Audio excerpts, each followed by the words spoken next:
Perdana Menteri Inggris Keir Starmer membantah laporan bahwa Amerika Serikat kecewa dengan pembekuan 30 dari 350 lisensi ekspor senjata Inggris ke Israel. Amerika Serikat juga disebut memahami langkah ini yang dikecam pemerintah Israel. Seberapa besar dampak pembekuan ekspor senjata Inggris ini? Berikut laporan Nova Purwadi dari VOA. Inggris akhirnya menangguhkan sebagian lisensi ekspor senjata ke Israel setelah sebuah tinjauan hukum menyimpulkan ada risiko nyata bahwa persenjataan ini bisa digunakan melanggar hukum humaniter internasional di Gaza. Meski demikian, di parlemen, Perdana Menteri Inggris menyatakan negaranya tetap mendukung hak Israel untuk membela diri. In relation to licenses, this isn't an Israel issue, it's the framework for all licenses that have to be kept under review. We either comply with international law or we don't. And we only have strength in our arguments because we comply with international law. Menurut analis, langkah Inggris tak akan banyak berdampak pada operasi pasukan pertahanan Israel IDF.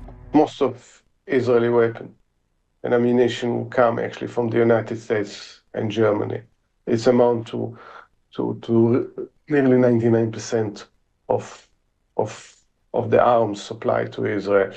Tapi langkah Inggris lebih signifikan secara simbolis. Suspension sends a clear message that you can be a friend of Israel, you can support Israel, and the UK, including Labour, supporting of Israel, especially after October 7, and rightly so, but at the same time to disagree fundamentally with the way Israel conducts the war and how it uses weapons. Larangan ekspor dari Inggris mencakup ekspor komponen pesawat dan helikopter tempur serta drone. Untuk membatasi penjualan senjata kepada Israel atau bahkan memberlakukan embargo senjata juga terdengar di negara-negara lain yang menjadi sekutu dekat Israel, termasuk negara-negara Uni Eropa dan Amerika Serikat. Di Kongres Amerika Serikat, suara-suara paling vokal dan paling kritis datang dari Partai Demokrat, partai Presiden Joe Biden dan Wakil Presiden Kamala Harris. Analis mencermati langkah Inggris bisa menguatkan desakan ini.